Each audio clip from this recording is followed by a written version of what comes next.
Hey guys, welcome to Solo ReacTalk. Today I'm going to be reacting to Doom Faith Humanity, episode 1, yes, Pecking Order, made on the KRissCHu's shared YouTube channel. If you guys want to check out my previous reactions to the prologue, remember the playlist card is going to be at the top here. Just click on it and be able to access it. If you want to check out the original video as well as KRissCHu's shared YouTube channel, the links are going to be in the description below. Yes, with the prologue, we got introduced to the planet Brotal 4, and Brotal 4 is being invaded by the orcs. The orcs came in, crashing on the planet, creating a huge explosion, destroying or flattening cities, if I can say that. The PDF forces were caught totally off guard, and other Imperium of Man forces that were stationed on the planet. But essentially, the orcs are here to party. The orcs are here to party. They're not here to suffer.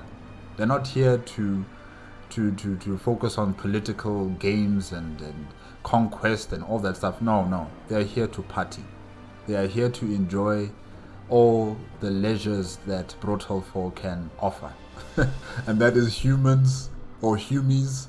That is what, fighting, because that's their bread and breakfast and supper right there, to fight. So they're there to fight, they're there to eat, they're there to enjoy their lives, they're there to, I don't know if they sing, but they're here to party essentially. And then we also got introduced to two characters: Private Richard Bobson, part of the PDF forces of Brotal 4, as well as Sergeant Lawrence Dusk of the Cadian Shock Troopers. And these two are the lucky ones, if I can say that, especially with Richard Bobson. He survived what could have been something fatal to him. The shockwave destroyed the bunker that he was in. It killed his superior officer, but luckily he survived. And then Sergeant Lawrence Dusk, because he's experienced with war and he's been through many tours with the Imperium of Man, he is able to weather this disaster and continue moving forward. And when Lawrence Dusk found Private Richard Bobson, he was unconscious. When he woke up, they began to talk, engage each other, and they realized that they can't be doing it alone, they have to do it together. And now Sergeant Lawrence Dusk is taking Private Bobson to his bunker. I think it's a bunker, if I'm not mistaken, or like a forward operating base. I'm not entirely sure. I can't remember what he said, but essentially they're heading over to a place where they believe it will be safe. And Brotal 4 itself is devastated. Many of the cities, or should I say one city in particular, where Bobson was stationed, has been utterly destroyed. And I'm just wondering, who is left after this devastation? And how will they continue to keep up the fight against the orcs? And how will they communicate with the outside galaxy and alert the Imperium of Man that, Brotal 4 has been invaded by the orcs and they need assistance as soon as possible? I guess we'll just have to wait and see how they deal with this situation. But like I said, the orcs are here to party, and it's the job of the Imperium of Man and the PDF forces on Brotal 4 to stop this party, to end it, to kick the orcs out from the planet. And yeah, the Emperor protects. Okay, let's continue. 3, 2, 1, go. A few hours had passed since Richard had woken up, during which time the pair made considerable progress, having made their way out of that military wing of the hive and into the civilian segment surrounding it, which also appeared completely wrecked and demolished. By now, the sun had gone past its zenith and began to descend, causing the collapsed buildings to pour their shadows over the rubble. Due to the honor of pulling the supplies, the Brotelian lagged a few paces behind the Cadian, who in turn kept an eye out for danger. At the time, however, the junior of the two could notice that his senior was beginning to walk rather strangely, occasionally staggering and breathing heavier. Taking initiative, Richard briefly halted to take out a small canteen of water from the supplies, which he then handed to Lawrence after rushing to catch up with him. How about Hopefully he's not sick, or maybe he's just exhausted, or he has some sort of injury that he hasn't talked about to Private Bobson. But yeah, hopefully he's okay because we're gonna need him. We are really going to need him. Bobson has been baptized in fire, and he's still trying to get to terms with what's happening on his home world, and he needs experience. And you are that person now, Sergeant. You are the experience. So, yeah. Hopefully you're gonna be okay. a drink, sir? Yeah, thanks. Unscrewing the top, he lifted it up and downed its contents in a single breath, prompting him to make 2 subsequent gasps for air. But the water did apparently revive the guardsman, although it was not a sufficient enough improvement for the private's worries to drop, prompting him to ask. Sergeant, are you alright? You've been walking rather wobbly for the last hour. Should we perhaps take a break? What? No, I'm fine. Just the sun. Water helped a lot, and when it darkens, the cold air will fix me right up. The sun? How? I mean, after what the Ox did, the atmosphere should be filled with, smoke and ash from the calamity when the ships crash landed on the planet. So how can the sun be affecting you, Sergeant Lawrence Dusk? Very suspicious. But yes, you guys need to sleep, or you need to rest. Well, sleep, rest is the same thing. You guys need that rest. At least maybe 3, maybe 4 hours of sleep should do you okay, Lawrence Dusk. Because, just pushing like this is not going to be good for you and for your health. Yeah. Lawrence's voice, while even, did not carry the same confident tone from the end of the pair's last discussion, and had he been more bold, Richard could swear that his superior was trying to avoid eye contact. Seemingly aware of that suspicion, Dusk added, I'm steadier than I look, kid. You don't have to worry about me like I'm your family. Speaking of, you are surprisingly calmer about the prospect of your flesh and blood being buried under all this destruction, in comparison to your immediate commanding officer. How's that? Oh, well, I am an orphan. Never knew any parents or extended family, so you could say I've gotten over that. I spent the majority of my life out on the streets, and I probably would have gotten killed there if the local temple did not take care of the homeless of the Hatblock. As he spoke, the private began to unintentionally smile as he recounted the fond memories, not noticing Lawrence's own smile, roused from satisfaction in avoiding talking about his condition, just as the pair descended into a corridor formed by the collapsed forms of 2 spire-like buildings. The temple was a very nice place. The ecclesiarch would let us help out with maintaining it, making us able to do our duty for the Emperor, even in such a small manner, while also picking up useful skills like sanitation management, marksmanship, gardening, sewing, groundskeeping. Wow. Bobson. Maybe because I'm thinking of, the Warhammer 40k universe always being this dark and dreary place and miserable.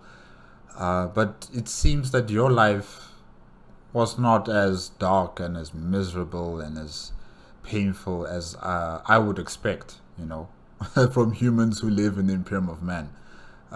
Your life was okay for the most part, considering that you don't have family, you're living in a temple of the ecclesiarch, and anything can happen with those people, especially the crazy zealot type of people who believe and worship in the god emperor, the type of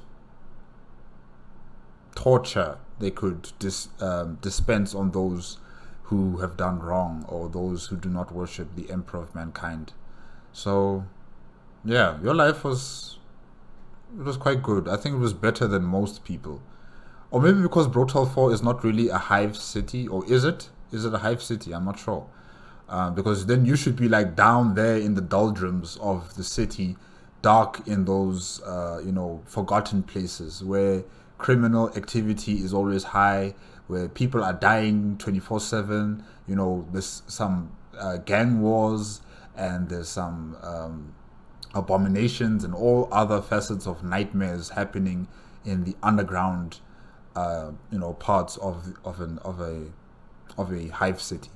So yeah, your life is better than majority of people in the Imperium of Man, I would say. Yeah, you had it good. And you had education. They gave you education. They gave you, or should I say, they taught you skills that you could use in the outside world as well. And yeah, really, your life was quite good, I would say. Wait. Hold on. You can sew? Yes, it is a surprisingly pleasant form of relaxation that is quite productive. I'm not that good at it, but I can at least make functional things. Bobson was positively beaming at this point, delighted to be able to impress an Imperial Guardsman with his skills, even if it was not something that impressive. However, he did not want to make it seem like he was just a chore boy, continuing with, I was much better in my marksmanship, though. The Ecclesiarch himself recommended me to the PDF after I helped fend off a band of gangers that wanted to sack the temple. Mainly because the Arbiters already had a record of me in my younger days and would not take me in. But I am a changed man, ready to give my life in service of the Emperor. Okay, that's a lot. That is a lot to say about yourself. Okay. Alright, Bobson. Huh. I do have a couple of torn up uniforms and a small stack of rags back at the shelter. Perhaps you can fix them up for me before we meet the commissar. The statement produced a deadpan expression from the Brotelian, who simply stared at the guardsman. Oh, come on. I'm sure you're great in a fight. You'll have plenty of time to show it off in your life, but for now you can just... Just as they were about to walk out of the collapsed buildings and into a more open space, Lawrence suddenly tensed up, stepping back and pressing himself close to the wall of rubble to the pair's side, and using one of his hands to physically force Bobson to do the same. Okay, at first I thought he was sneezing. He was sneezing or he was trying to cough or something. But okay, what's going on now? Sergeant, what are you... After assuring his companion silence, the Kayan leaned forward to look through a hole in the rubble, muttering, We're not alone. No longer distracted by their conversation, the confused private was able to clearly hear the sound of metal and rockcrete being abused by something. As he too found himself a rubble hole and looked through it, he could see that they were currently standing on what once was a junction of a highway, littered with the flipped over corpses of vehicles and pieces of debris, among which were rummaging 6 diminutive green creatures with large ears, alongside the hulking, hunched figure of an orc, covered in thick pieces of scrap from head to toe. Richard had heard plenty about the Greenskins and studied them during the PDF's lectures on possible enemies that could invade their world, but actually seeing one in person felt as if he had been flash frozen, as he could not move a muscle, his eyes fixed on the aliens. The orc moved between the vehicles with its posse of grots and was looking for scavenge. It stopped itself in front of one of the cars, its bulk towering a full head above the vehicle, even when hunched. Then, with a single hand, the beast ripped its door off and tossed it aside. Replacing the Brotelian's confusion with dread, the very same hand reached inside and pulled out the limp and fairly mangled corpse of what appeared to be a woman of some kind. With no respect for the deceased, the orc waggled the body, examining it for any signs of life. When it found none, the alien snarled and adjusted its grip with both hands before tearing the corpse in two.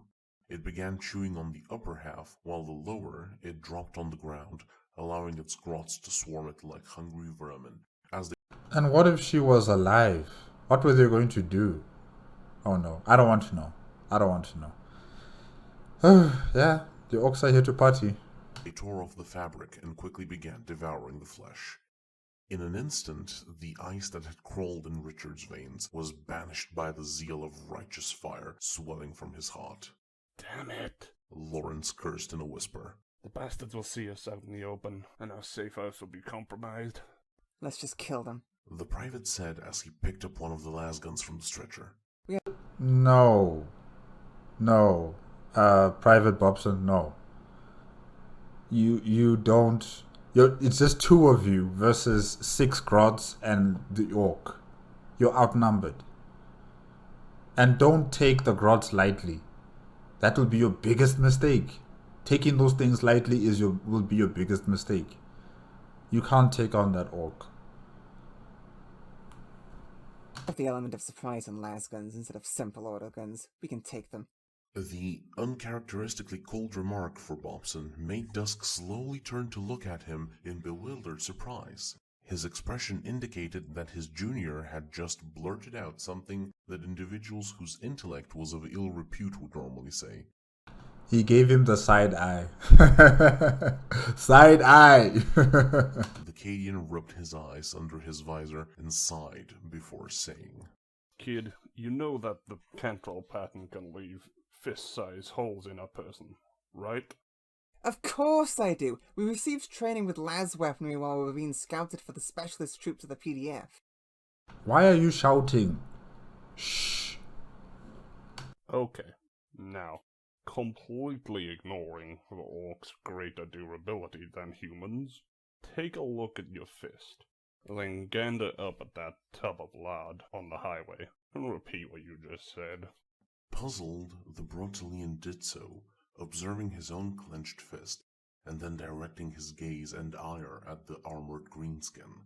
While initially still incensed, as his brain did the calculation it was commanded to, realization struck the young man that a fist-sized hole, in fact multiple fist-sized holes, would appear closer to a rat bite than a severe injury on the bulk of the beast before them.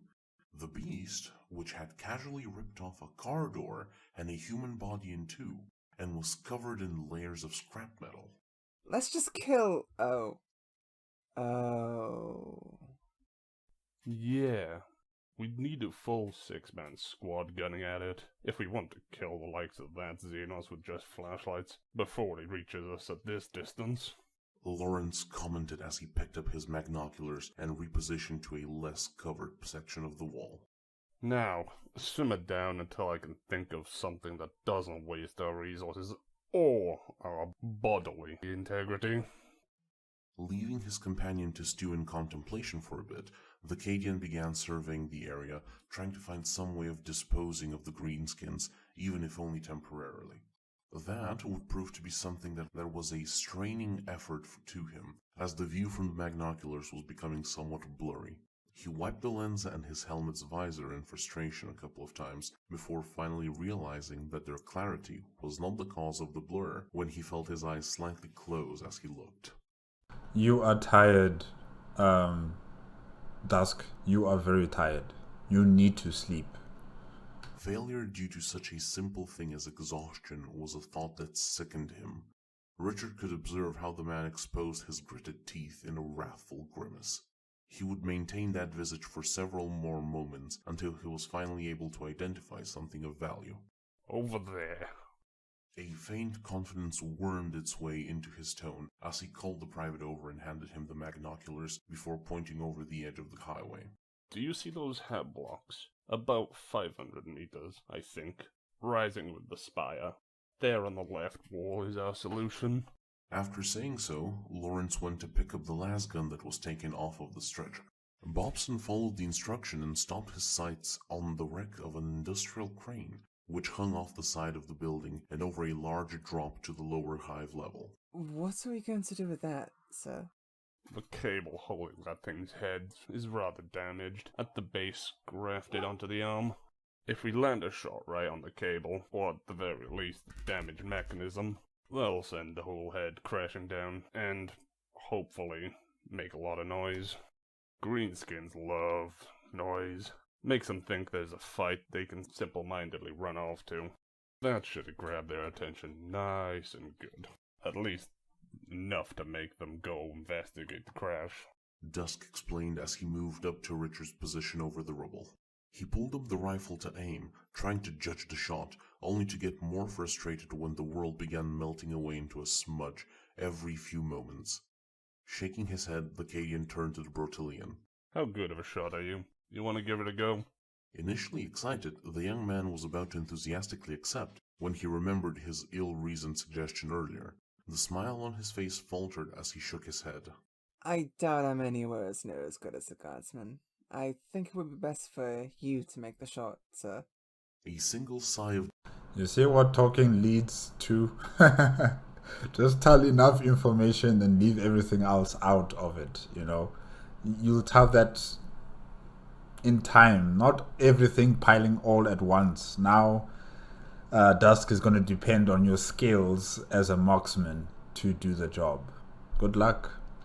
defeat escaped Lawrence's lungs, following which he lifted his head and adjusted his position on the rubble as to not be seen by the greenskins on the other side of their cover. Alright then. Scoot over a bit. Once he found a satisfactory position, the sergeant aimed down the lasgun sights, again gritting his teeth, but this time with a growl. As he tried to focus on the still crane wreck, he felt his eyes briefly closing again and causing the target to seemingly float in the air. The first moment he thought that he had a clear shot, he pulled the trigger, and the shot went too wide to the crane's side. A further cause for discomfort was that the sound of the weapon loudly reverberated from their position's acoustics, making all of the greenskins cease their looting and eating as they lifted up their heads and began looking around, while chittering in their cursed alien tongue. Shit! Lawrence cursed as he tried lining up the shot again, firing shortly after. Again, it went over its mark, this time on the other side. This time the orc began shouting something at the grots, who dispersed from their meal and began spreading out, trying to Go look what's going on out there.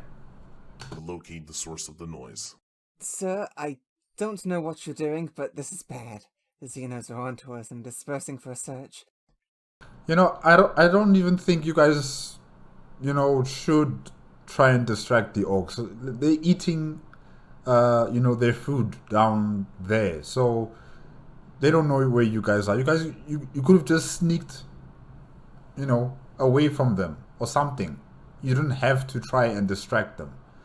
Or maybe they were blocking the path that you guys were going to take. But yeah, I still don't understand why do you want to distract them. They are not moving anywhere closer to you guys. And yeah, Dusk needs to sleep. He needs to sleep as soon as possible. This is not healthy. He's going to just collapse. And we need him to be, at full fighting strength against the orcs and whatever else might come with them. So Bobson has to insist on Dusk to sleep at least for 4 hours at least. Yeah. Ignore it and focus was the thought going through the senior's mind as he pushed out the junior's words out of his attention and strained himself to make the shot proper this time. Alas, this time did not succeed either, as the last blast veered far off the intended target as it echoed out. Seemingly having spotted the flash of the lasgun, one of the grots began calling over to its group and pointing in the vague direction of the pair's position. Unbeknownst to them, the Brotelian was keeping tabs on their movement. When he saw the one beckoning the rest towards them, Richard's body suddenly moved without his mind properly registering his actions, as he grabbed the lasgun and forcefully pushed Lawrence off of the position, before taking aim himself and firing. This shot's echo masked the faint sound made by the shot connecting with the base of the cable's roll, tearing through it and causing the head of the crane to plummet down, finally landing in a violent crash that deafened the surrounding area. The moment it heard the crash, the orc rushed over to the edge of the highway to investigate what had happened. Once it caught a glimpse of the giant cloud of dust that was like a vast smokescreen protecting the lower hive level, the greenskin bellowed at its underlings in motion for them to follow it. The grot that had spotted the lasgun flashes confusedly screeched back at its leader, pointing in the direction it was going, but it was dismissed by the orc throwing a car at and crushing it, followed by another roar. Not wanting to end up with the same fate, the remaining grots quietly hastened back to their leader's side as he began running down the highway towards the section he could descend from. Back behind the rubble, Richard's heart was trying to tear its way out of his chest as he took in heavy breaths, having lain flat on the ground next to the Cadian, who was also breathing heavily, recovering from being pushed down the chunks of permacrete. When he somewhat stabilized his breathing, the private looked up to confirm that the enemies were gone, and then scoldingly yelled at his superior. Dusk, what in the Emperor's name was that? He's tired. I thought Guardsman was supposed to be infinitely better than some random PDF when it came to marksmanship. I haven't slept in over 46 hours, you little shit. 46 hours. Man, I can... Wow. 46. You could have shown a bit more initiative after bragging about some ecclesiarchal recommending you for the PDF because of your shooting, whilst my job for the last 20 years has been to dig holes and shove shotguns in the face or whatever I find in them. Fuck! Both continued to breathe heavily after their bout of yelling for a couple of minutes, until Richard broke the silence. You could have told me that you were not doing well. Dusk side-eyed the Brotelian for a moment before taking one final long breath and then slowly got up. The moment I do that, I will not hear the last of it from those two, so I'd rather not. He then picked up the lasgun and continued walking in the direction they were originally headed in. What? Who are you talking about? The other survivors? Just get a move on. If they've woken up before we get to the shelter, I'm throwing you under the Lehman Russ. Utterly baffled by the situation, Richard shook his head and got up as well, picking up the stretcher and hurried after the sergeant. It would be another hour of trekking through the highway lanes into another hat block section, at which point Lawrence helped pick up the supply stretcher so that it would no longer drag and leave any markings. Both of them would make their way into one of the few buildings that did not appear fully destroyed, but simply buried under the corpses of the surrounding ones that had collapsed on top of it. Judging by the fact that vegetation could be seen among the rubble, Bobson deduced that this must have been one of the greenhouse stations. They would ascend 2 floors over the stairs and down an intact corridor, interrupted only by a large chunk of permacrete that had collapsed into it, following which the Cadian indicated for them to stop in a lobby of sorts, which had a pair of janitoriums next to each other. Alright, set it down. The sergeant instructed, but kept the lasgun instead of leaving it with the stretcher, and even hefted it as if ready for use. Let's check on our friends and see how friendly they're feeling. Why are you bringing a lasgun to check on friends, sir? Live with them for a week, and you will find out. Without further words, Dusk walked forward to one of the janitoriums and hovered his hand over its handle. No sound could be heard from inside, making him think that maybe the other pair were still knocked out. Perhaps things were looking up for a change. Thus he carefully squeezed the handle and opened the door. Whatever hope for relief dwelled in his mind fled the scene post-haste, when his gaze was met by the rubbery exterior of a skull-covered gas mask and the metallic sheen of a death mask, both A soldier of Krieg, right? Oh, okay. of which were peering directly at him. Their wearers were both clad in heavier carapace armor over their black coats, with the first having one white pauldron with something red smeared on it, while the other's gear was mostly black with silver accents. In that one moment he could only afford a quick curse within his mind before shouting began to bombard him. The suddenness of it, combined with the fact that he was hearing 2 very different types of Gothic, neither of which were familiar to him, just added more to Richard's confusion as he approached to see what was going on. So there's different types of not high Gothic but low Gothic. Okay. That must be very confusing. Needing to communicate with each other, but you all have different dialects of low Gothic. What is the Imperium standard of low Gothic? I think that's what you guys need to use, if there's such a thing. Yeah, interesting. Okay. He walked to stand shoulder to shoulder with Lawrence. He saw two men, whose equipment and war gear he could not recognize, in the janitorium, both of whom had their legs bound to the udders and their arms tied behind their back and around large pipes. Is that really necessary?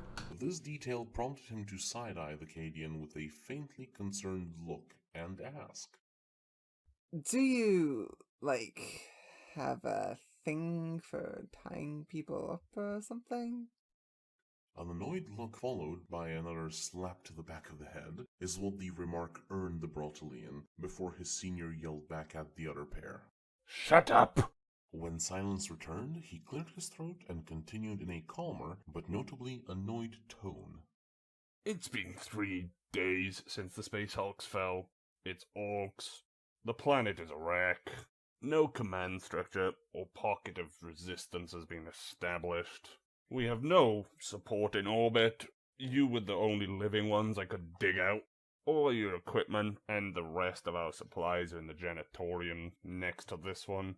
And nor have I touched your masks, nor do I have any intentions to do so, or any interest in seeing what you look like. They would look at each other, processing the given information, before the man in the metal mask spoke in the same low Gothic that the Cadian had used, though in an accent that Richard found somewhat peculiar. Thanks for filling us in on this. But why did you leave me together with this faithless sinner and without a firearm at least? Faithless? The word came out like a vicious bark, in yet another interesting accent for the Brotelian. Wait, both of them are not Krieg soldiers? So the other one is part of another division of the Imperium of Man, okay? Or the Astra Militarum, I should say. Yeah, I'm not sure I recognize that face mask and, the attire.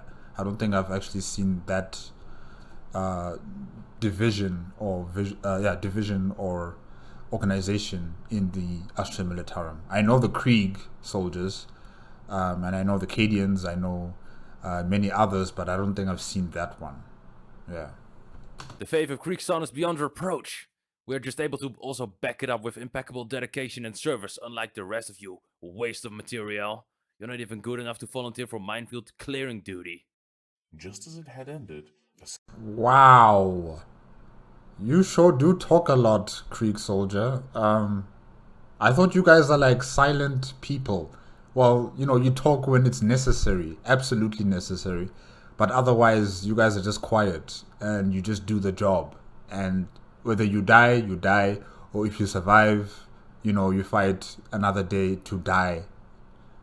Making sure that you finish your mission. But yeah, this is surprising for me. I don't think I don't think I've actually heard of Krieg soldiers, being so social. Yeah. so did the bickering resume, eventually slipping back into the unfamiliar dialects of Gothic. All the while, the two struggled against their bonds in an attempt to lunge and tear each other apart. As they did so, Bobson's face contorted in a slight cringe at the display. Okay, I can see why you tied these two up. Mm-hmm. Kriegers and Maccabians are two very particular breeds that are best kept away from each other. Wait, let me just write this down, Maccabians, so I can look them up on the internet. Where is my pen? Did it fall? Pen! Oh, alright, I'll use this one. Maccabians. Okay.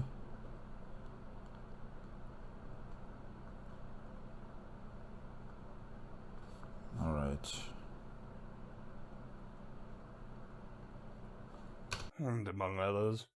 And to top it all off, The Kriegsman resumed using the more common dialect of Low Gothic, facing towards Lawrence, who was certain that the larger man was glaring at him from under his gas mask.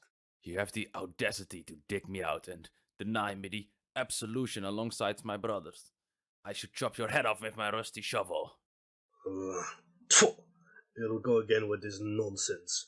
Being prepared to die for the Emperor and just throwing your worthless life away are two very distinct things. Have you considered that perhaps there are way too many of you suicidal traitors spawned by a site that he only denied you entry via the Cadian?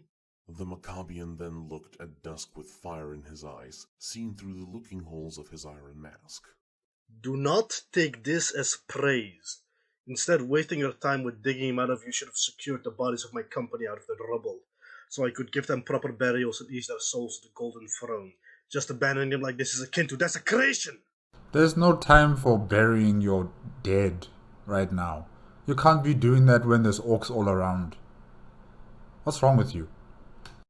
Well, the headache has started, so I guess I should step in. Remember, Lorenz, just lay back on Bennett Port. Having steeled himself for the onslaught, the sergeant stepped forward into the janitorium, almost coming within reach of the other guardsmen, then squatted down, as to be on a near equal eye level with them, and put on his most diplomatic tone. Both of you, can you shut up and listen? I will keep this short with you. The situation is utterly foobar, and frankly, I don't care what either of you think of me. Greenskins have been flooding the hive levels and are becoming far more frequent in the area. So this place is no longer safe to So this is a hive city that they're in. Okay, alright. reside in. Protest and whine if you must, but things are going to go in one of three ways. Firstly, if you continue to be such raging asshats that are even more useless than this PDF kid, I'm going to take the supplies I've stored and leave along with him, while you two get to stay here and die of dehydration, or until the Xenos find you. Secondly, you calm the fuck down, I untie you, give you your equipment and some supplies so you can make it for a while and both of you can be on your merry way, either killing yourselves or doing whatever you want. Or thirdly, you drop the angsty civilian shit, help us pick up the gear and the supplies, and move to a more secure location, during which we hopefully find and sync up with some kind of resistance pocket. And before you start moralizing at me again, ask yourselves, and think on this very carefully, which of these options would the Emperor tell you to follow? Lawrence then stood up, looking down at them as he coldly finished. What's it gonna be? From the initial impression he got of the two men, the private expected for them to begin barking at the sergeant. Instead, however, they remained quiet for a few moments before the Maccabian broke the silence. The Emperor would want me to see that his most devout are properly sent off from their mortal coil. In Drursa's name, I will give you my word that I won't do you harm, and I will leave you in peace, but I will not mingle with people so heathen-like. For once you say something irredundant. I have no use for weaklings like you lot. You'll just slow me down. I'll take my things and seek out other Greek regiments to regroup with. I doubt you will last anywhere near as long. What is up with you guys? One final defeated sigh would break out from the Cadian's lungs. It was worth a shot, I guess. But, in the end, reason is wasted on the reasonless. With those final words, he took out his combat knife and undid the pair's bindings. He was slightly surprised when both of them kept true to their word and did not exhibit any overt physical hostility towards anyone. The Emperor protects, Lawrence thought to himself in a joking manner, as the three of them left the janitorium and opened the other one, distributing their own gear and supplies to each other. Richard, on the other hand, was not that impressed. The pair's initial behavior soured him on even making an introduction of himself. Unfortunately for the Brutalian, he was far too focused on the minor squabble occurring over the supplies to notice the presence behind him until a large arm wrapped around his own arms and torso, squeezing him against what felt like a brick wall, and the cold edge of a blade was pressed against his throat. Yikes. Be careful. Through a brief yelp, he gathered the attention of the guardsmen who, in one incredibly swift and fluid motion, immediately ceased any and all disagreement and levied their Cantrell, M36, and Hellgun in the direction of the private, only to be baffled to see him in the clutches of a giant of a man, at least in girth, who was barely shorter than the Kriegsman. From the mere camo leggings, tank top, bandana, and uncharacteristically large knife, which was now being used to threaten Bobson's life, it was easy to distinguish him as a Catachan jungle fighter. Yeah. Oh, for Emperor's sake. Can you not? I spent half an hour digging that one out. He's brand new. That statement momentarily Bobson, you hear that? You're brand new. colored Richard's face with offense before it was once again replaced with fear as the large man laughed at it. My apologies, princess. But if I don't make use of the guy, you lot might get the bright idea to not cooperate with orders. As he spoke, the man began to slowly move back, pulling his prey along, seemingly trying to press himself into a wall. Presuming that he meant to escape, the trio advanced in similarly slow fashion. ReacTalk, using an emperor-fearing child to threaten the faithful. You're making me want to apologize to the Krieger for comparing him to a dog like you, and so help me, Drusus, I will bayonet you in the spine for that. Easy, your holiness. Dusk tried calming the Maccabian down as he turned to address the Catachan. Look, Beeferbrains, you clearly miscalculated the situation. So how about you let go of the neo-civi and explain what the hell your problem is? My damn problem is that someone almost dropped a ton of garbage on my head, followed by a couple 100 kilos of green trouble that we had to deal with. You see now. You guys shooting at that crane has resulted in this Catachan soldier fighting against those orcs that were, chasing after that sound, that ruckus. It's because of you guys. Oh gosh. So we've come to get payback. We? The Cadian could briefly question before the trio's attention was hailed by a soft shout. Yoo-hoo!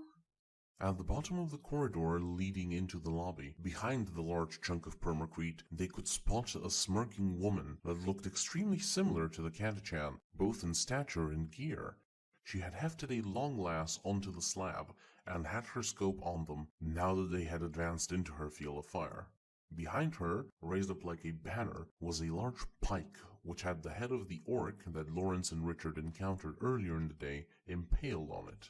Under his visor, the Cadian's face cringed at his poor luck in the last 72 hours, returning to its usual tired and dour demeanor when the hostage holder spoke. Alright, here's how things are going to go down. You will drop all that gear you got on you and leave the premises. At which point I give you this fella back and you can all go do whatever you want, while leaving the supplies to us, the people that can actually make good use of them, and make it through this shit. Wow, this Catachan soldier is prepared to throw his fellow comrades under the bus. He's prepared to throw them to the wolves while he takes their equipment and, he survives out there in this world against the orcs. You guys are supposed to be working together.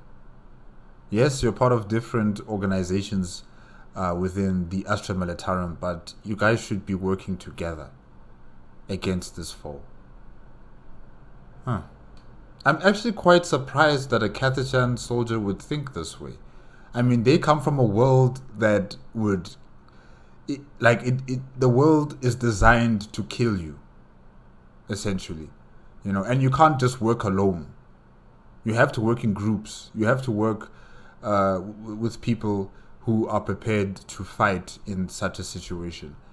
And you could say the same thing is happening here with Brotal 4, where the orcs are everywhere and you can't fight them alone. Even if it's just two of you, you guys can't just do it alone. You need more people with more guns, with more experience in terms of fighting. So yeah, this is disappointing. Very disappointing. Tension rose in the air as the various parties stared each other down, until the Krieger spoke in a bemused tone. Is this some poor attempt at humor? Do you really believe that the life of some PDF nobody holds more value to me than equipment?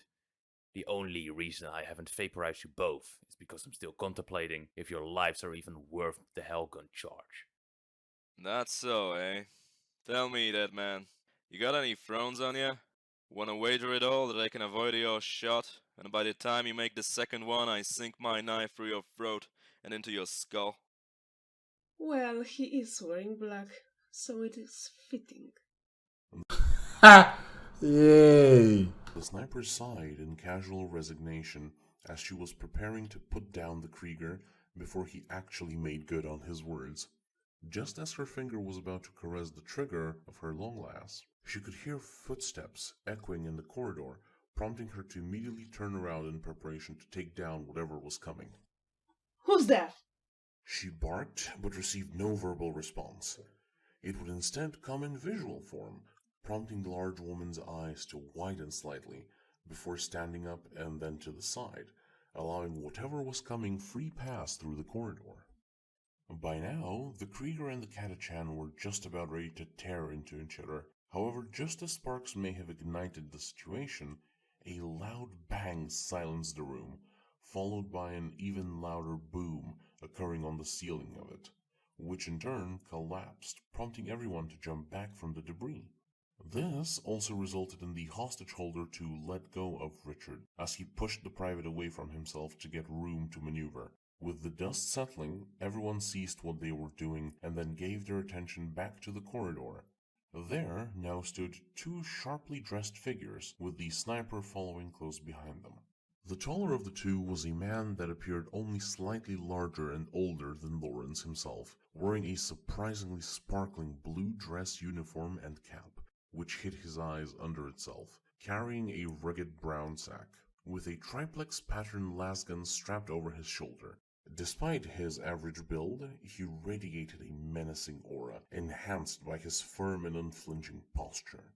Contrasting him was a woman that was shorter than even Richard, clad in a black and red uniform, her Corex hair crowned by the signature hat of the commissariat.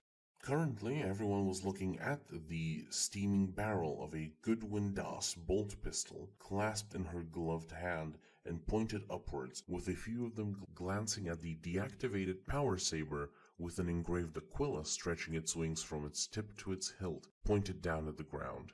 When her piercing green eyes surveyed that everyone had quieted down, she spoke in a soft yet menacing manner, indicating that she had a lot of experience when it came to shouting. You were right, Cost. You did indeed spot a gaggle of maggots crawling in here. My eyes have never lied to you, sir. They aren't about to start doing so now. His voice was ragged and coarse, with notable heaviness to it, but unlike Lawrence's, which was brought down by exhaustion, this one hinted that many commands had been bellowed in the man's notable age. As she acknowledged his words with a nod, then lowered her firearm, stepped forward into the lobby and loudly proclaimed, Listen carefully. I shall say this only once. I am Commissar Katharina Arconi, and this with me is my bodyguard, Captain Dan Cost of the 577. Listen carefully. Hold on, guys. Let me just write down that name. Commissar Katharina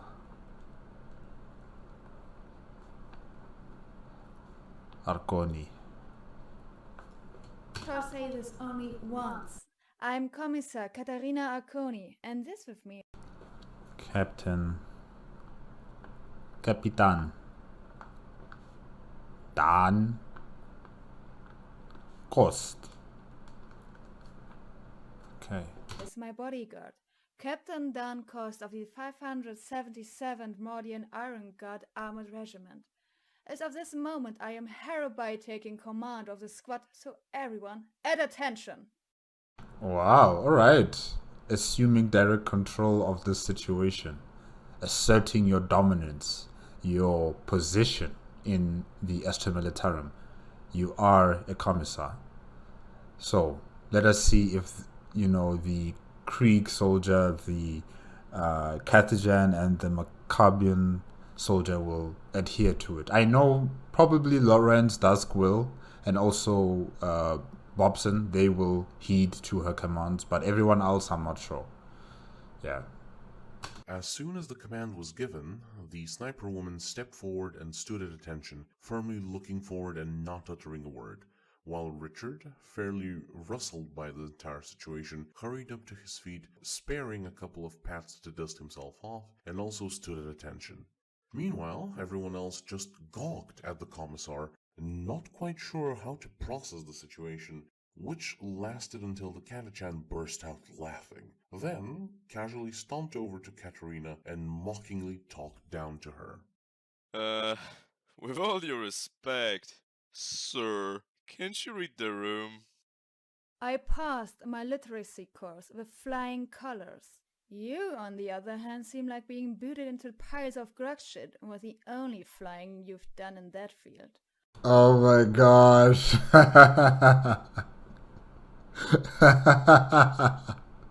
Ooh, Katharina. Oh. What part of add attention don't you get, guardsman? Her words carved through his bravado like power claws through flak armor, causing his jovial smirk to shift into a grimace, and his tone became more serious. No. Get in line. Okay, she's burnt you alive. You are burnt. Just get in line. Don't make this difficult. Don't add your attitude into this. Just get in line. Oh. It seems you've gotten severe shell shock and aren't thinking straight. So let me clear it up for you, girlie. I would say you're not thinking straight. Planet is fucked. There's no command structure to speak of. She is the command structure. She is a commissar. What are you doing? At this point, the only valid rule set is the law of the jungle. Survival of the fittest, the most capable standing at the top. You're a bit too petite for my liking, but if you decide to suck up to me, I'll take you under my wing. Commissar, shoot him in the head. This one is talking too much. Make him an example for everyone else. After saying so, he leaned down to be on near equal eye level with her. Otherwise, I'd have to show you the signature hospitality that Catachans reserve for commissars. In response, Arconi's serious expression shifted into a sweet, soft smile. Taking it as a sign of submission made the larger man smirk once again. That, however, lasted only for a brief moment as the butt of her bolt pistol struck him across the face. He rubbed the It should have been a headshot. bruise on his cheek for a moment as he straightened up and then glared at her. Now, feisty I... Before he could finish his sentence, he doubled over from the cap of the commissar's boot, digging into his groin, getting only a moment to turn his head to the side, just in time to see her other boot fly from the side and right into his face. Wait, what has been written there? What? Your eggs dangling on danger height. Alright, I'm not entirely sure what that this image is exactly, but I think that is the commissar and then the Catachan soldier. But then, yeah.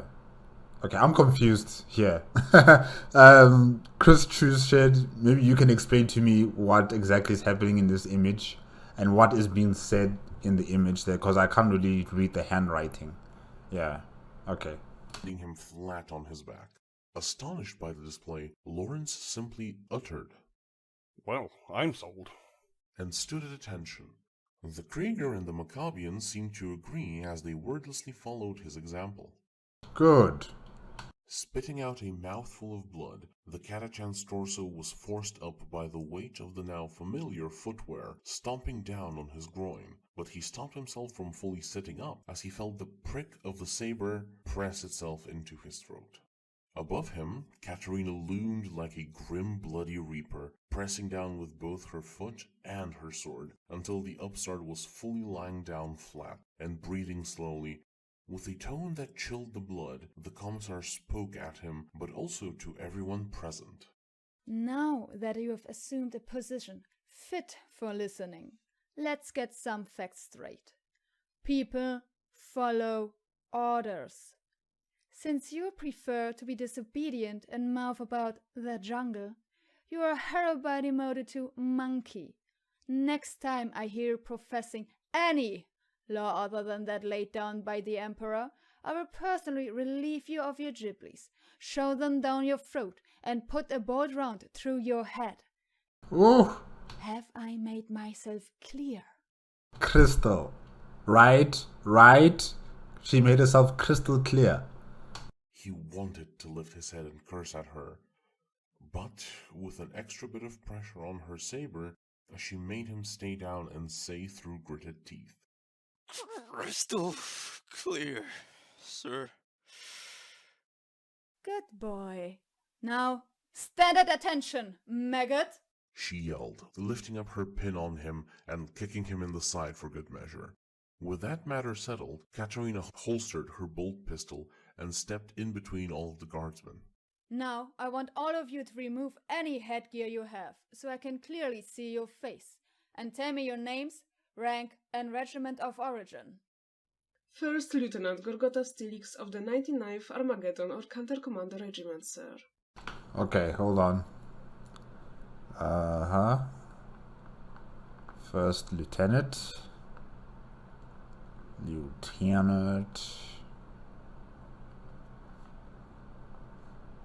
Gargota Stilix. You sound like Melix. Sorry guys, I'm just remembering Star Trek Voyager. There's a character called Neelix in Star Trek Voyager, and he also has like a mohawk kind of thing here, you know, with his hair. So yeah, she kind of looks like Neelix from Star Trek Voyager. Okay, alright, let's continue.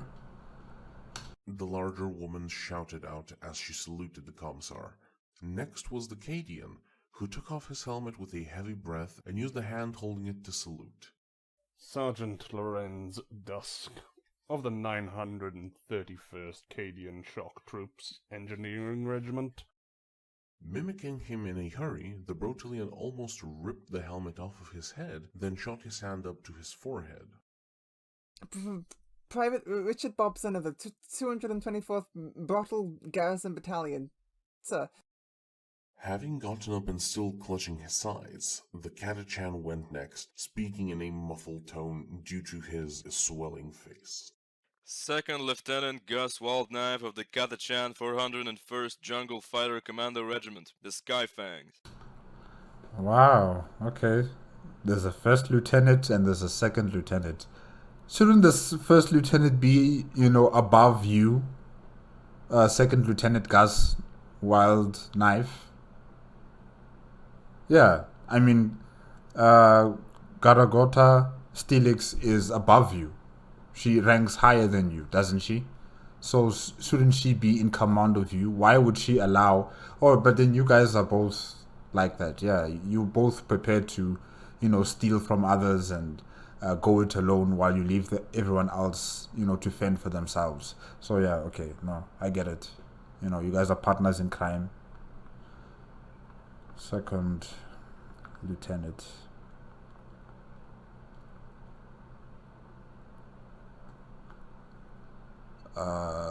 Gus Wildknife. Mr. and Mrs. Wildknife, welcome. What an interesting surname, Wildknife. Okay. Following him was the Maccabian, who removed his masked helmet with slight hesitation, his dark features and annoyed tone making it obvious that he did not like taking off Drusus's visage just for show. Corporal Ramil Burgundi of the 80th Maccabian Janissaries Regiment. Oh, no. Hold on. Let's go back a bit. Yes, alright. It's a corporal. Corporal Ramil Burgan D. Okay. Corporal Ramil Burgundi of the 80th Maccabian Janissaries Regiment. Last was the Krieger, who, however, did not remove his gas mask, keeping his head fully enclosed as he finally said, Grenadier A21 315 IGD of the 844. Okay, so I'll just call you A21. Yeah, I'll just call you A21, right? I'm not gonna add the 315 IGD. No. Just A21. Grenadier A21. Okay. Assault Corps of the 1250th NWD Creek Army. Unlike the others, this introduction was not to Katerina's fancy in the slightest. She narrowed a glare at the tallest of the group and walked up to him, looking up to the glass eyes of his gas mask, and scoldingly addressed him. Did you not hear me under all that rubber? Or do I have to discipline you too, you tall glass of cancer? Take off your mask, show me your face, and tell me your name. Ah! A dead man needs no other name, nor does he need to show his face, sir. Oh. Hey, it's not about a choice or, you don't need to. No, you were given an order. Take off your mask. Wow, this must be my lucky day. A dead man being cute with a figure of authority. Shouldn't you be on a horseback or digging mines instead of being gorgon vomit? Do you even do anything else besides screaming towards death? I am a quartermaster in training. A21 3. You're a trainer? And you're here backchatting to a superior officer? The commissar? What is wrong with these people? 115 IGD's voice was flat and nearly robotic in its delivery. Despite the tense situation, the news yanked out a loud snort out of Lawrence, who coughed out. Creek a medic? Oh, we truly are fucked. Have I given you permission to speak, Sergeant? Arconi cut his mirth down, pointing her saber at him. Apologies, sir. He quickly responded and resumed his stance. Now back to you, dead man. Obey the order, or do I have to get difficult with you? This time he did not respond, instead standing like a statue, the only audible thing coming from him being the breathing muffled by his mask. Fine then. Corporal? Yes, sir. I want you to hold your mask so that it faces me and this maggot. Ramil was mildly confused by the command, but decided not to question it and held his helmet as requested. To Richard, the gesture seemed very macabre, as it looked like he was holding a severed head. With that preparation completed, Katerina brought up her saber and thrust it, setting its edge to the Krieger's throat, but at such an angle that he could see the Aquila engraved on it, and spoke with a wrathful voice. In the Emperor's name, before the Holy Aquila, and with the face of a saint as witness, I hereby bring you back to life, dead man, and doom you to duty. As the only one versed in the medical field, I task you with keeping every life present here going for as long as possible, and to be the last one of his squad to perish. May you suffer eternal damnation as a failure, and never be graced by the Emperor's light, should you die before everyone else who is within this room. Refuse my orders again, and I will slay you right here, right now, in shame and disgrace, making you yet another unforgivable blemish with which to stain Creek's honor. Oof. Are you gonna take that lying down? Are you gonna take that lying down, A21? You know what? Just obey. Just obey the command. Take off your mask. It's not going to be the end of the world. Just take it off. Deafening silence filled the room. None of the others, even Gus, dared to breathe for the next few moments. Though most of them were expressions of shock, Burgundy smiled proudly, delighted by the expression of zealotry by the commissar. The Krieger himself was no longer as solid as his stance. His body was shivering with rage as he wanted to bellow at the small woman before him and melt her with his hellgun. But he could not bring himself to do it, as if controlled by a spell. His hastened breathing slowed, and once it was finally in normal rhythm, he strapped his weapon to his side and removed his headgear, slowly peeling off the rubber from his face. There you are. You see? Nothing's wrong with you. Beneath the death mask of the grenadiers resided a sickly pale and gaunt, but still recognizably youthful face, anchored by deep blue eyes and crowned by similarly pale blonde hair. Richard in particular was stunned by the sight of it, because this giant of a man he could only look up to seemed to be even younger than himself. Finally revealed, the giant grimaced at the commissar and grimly uttered, Johann Gruber, quartermaster in training, assault formation 21 of the 315th Ignatius Grenadier Detachment. Alright. Finally you reveal yourself to us. And your real name, Johann. Not A21. Okay. Johann Gruber.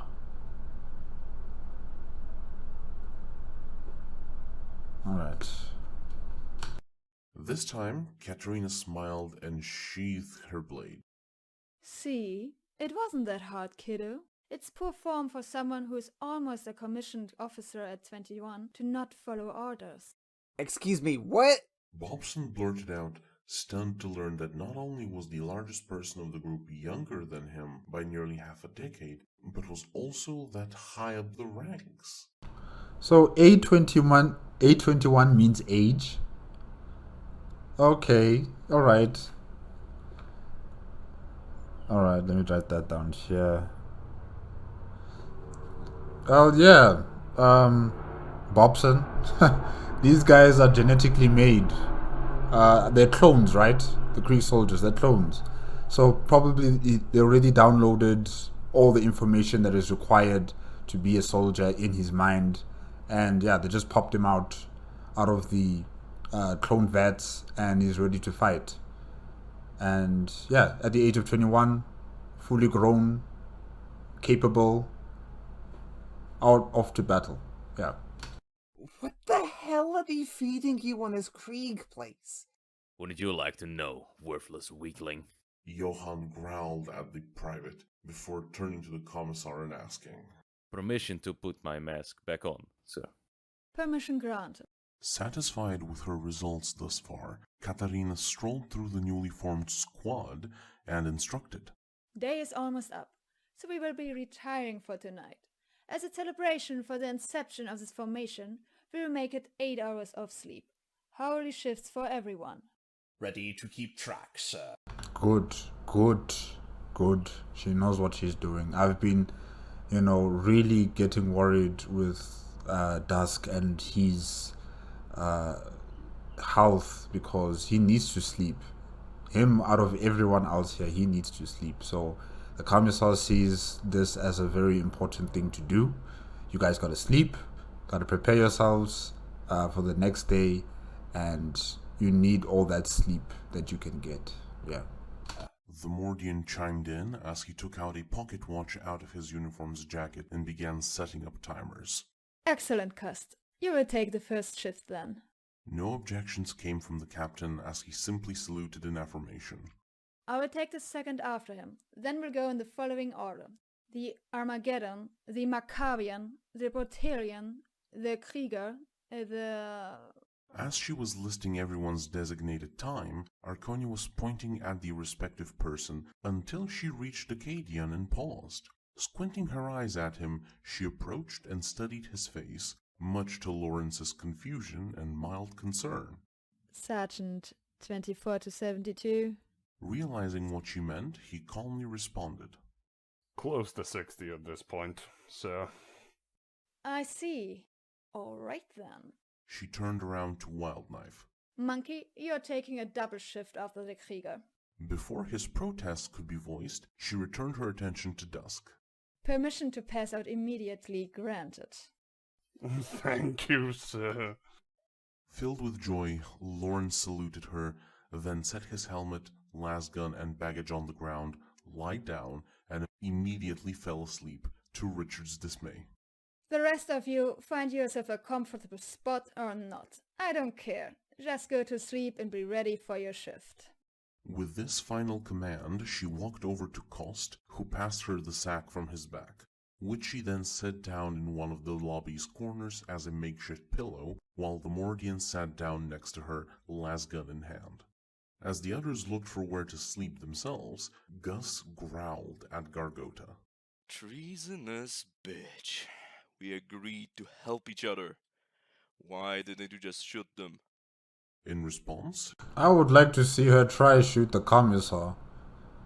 This woman is no pushover. Katarina, she does not seem like a pushover to me.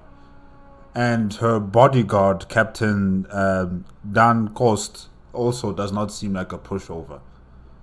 she gave him a dismissive look before adding, A commissar is the reason why my planet is still alive. I'm not going to return the favor by gunning down each one I see. Unless given a proper reason. She shrugged her shoulders. Guess we're back in the guard now, monkey. Her words were followed by a chuckle that made his blood boil. But he elected not to give in to his baser impulses and just went to sleep in the opposite corner of the room. All the while, Richard just stood there, scared, confused, and baffled at how things had developed. It all seemed like a dream more bizarre than even the falling space hulks. In this state of befuddlement, he turned to the captain and sheepishly asked, If you're her bodyguard, you're supposed to protect her from danger. Why didn't you step in to deal with the muscly guy? Kost would only lightly lift his head so he could seemingly glare at the young man. If that imbecile is a threat to her, I'd sooner submit my redeployment papers and ask for a new commissar. Now go to sleep.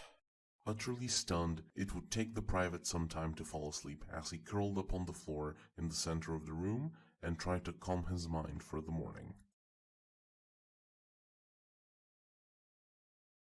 Special thanks to all these gits that help make this possible. Remember to like and subscribe and check him out in the description below. Hope you enjoyed this here story and we's looking to see you back next time. Can I go now, Yumi? No. Oh.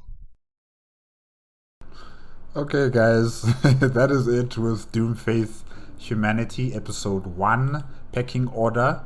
We began with Sergeant Dusk and Private Bobson as they were, continuing their journey to the what did you call it again? A camp. Yeah, well, they're heading over to a camp, a secret camp that Dusk has organized, and they were about to fight against some orcs because Bobson thought that he could take them on, and he could not take them on. Dusk had to explain it to him how dangerous orcs are, and the lasguns are just simply not enough to take on one orc. You need at least a group of people to shoot at the orc for it to go down.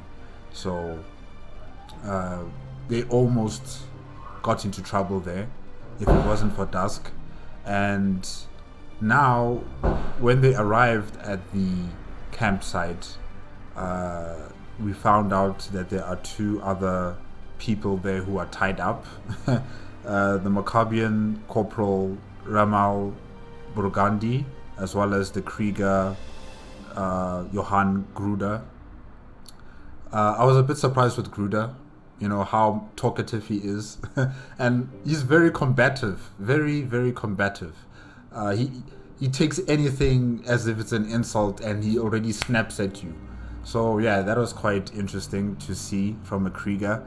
The Maccabian is really religious, I think, very religious, very also very defensive, and not defensive, but also very offensive in a way. These two are very offensive on each other. They like fighting. I don't even know why they're fighting, really, because they both serve under the Imperium of Man. They both believe in the God Emperor of Mankind. So what's the problem? What's the issue? Maybe you guys in the comment section, you guys can explain to me, why are they such at odds with each other when they have the same belief system, they have the same work ethic, and they work for the Imperium of Man, or should I say they serve the Imperium of Man. So yeah, those two really, they need to talk it out instead of using fists and weapons at each other. They need to talk it out. Whatever is creating this conflict, it needs to be neutralized as soon as possible. And then we also got to see the first lieutenant Gargrot Steelix, as well as the second lieutenant Gus Wild Knife. These two, I don't trust them, especially Wild Knife. I don't trust him. Gus Wild Knife, he was prepared to throw the other Imperium of Man's personnel under the bus. He was prepared to take all their resources or equipment and then just leave them to fend for themselves against the orcs, instead of working together to fight against the orcs, which is very important. I don't trust him. I don't trust Gus. I don't like the way he talks to his superior officers. I don't like the way he acts, in this very nonchalant kind of way. I don't like it. I don't like him. He needs to be straightened out, and hopefully the commissar Katerina is going to deal with him. As the episodes go by, hopefully she'll deal with him. And yes, we also got to see Captain Dan Kost, as well as the commissar Katerina. These two are the saviors, I would say, of this entire situation. Because if they weren't here, it would have been really bad for Bobson. Probably they might have slit his throat, because the Krieger was like, I don't care about this guy. Do you really think I'm going to give away my equipment to save this lone PDF soldier? So it was already going pear-shaped in terms of Bobson and his safety. And Sergeant Dusk couldn't really do anything. Like, he was already outnumbered, because there was another person, Steelix, the first lieutenant, who was also coming in there, probably was going to shoot at him as well at Dusk. So yeah, it would have turned out very badly for Bobson at that very moment. So yes, the commissar, the captain, well done to you guys for coming here as soon as you did and arrested this situation before it got out of hand. And I guess we'll just have to wait and see what happens next in episode 3. Right now, they're sleeping, especially the 60-year-old Dusk. He needs to sleep. He really needs to sleep now. And hopefully he'll feel better, and they'll be able to proceed forward with whatever plan the commissar has in mind. And I really do like the commissar, how she's taking charge, how she is not taking no nonsense from anybody here, especially the Kathachan soldiers, especially Gus. So if Gus eventually, one of these days, he might betray the commissar, might betray everyone else, I can depend on the commissar to shoot him in the head. Very, very soon. I feel it. I feel as if Gus is going to be this unbearable character in the group. Maybe I'm wrong about that. Maybe I'm wrong. Maybe he will change over time. But right now, he seems like the unbearable character, the troublemaker, the one who's just talking nonsense all the time, who's the clown of the group. And people like that can be a liability. They can be a liability. If they don't change, if they don't shape up, then they become a liability to the group. And I don't want that to happen. I don't want Bobson to die because of some person called Gus Wild Knife. No. So hopefully he changes, or we ship him out. But yeah, guys, that is it. That is it for today with Doom Faith Humanity. Remember, if you want to check out the original video as well as KRissCHU's Shed's YouTube channel, the links are going to be in the description below. If you like my reaction, please give me a like, comment, and subscribe to my channel. Click on the notification bell if you want to be up to date with my latest videos, and I'll see you guys next week. Yes, I don't want to say when because I'm trying to catch up with my own schedule, but I always fail, and you know, my videos are always posted on the wrong times or the wrong dates. So guys, forgive me, I'm sorry for that, but I'm trying my best, I really am. But you know, just keep a lookout. If you've subscribed to my channel, also click on the notification bell so that you will know as soon as I post Doom Faith Humanity, then it will show on your notifications and you can play it. Yeah, I'm gonna try to keep to my schedule. I have to try harder. Okay, sorry guys, bye bye.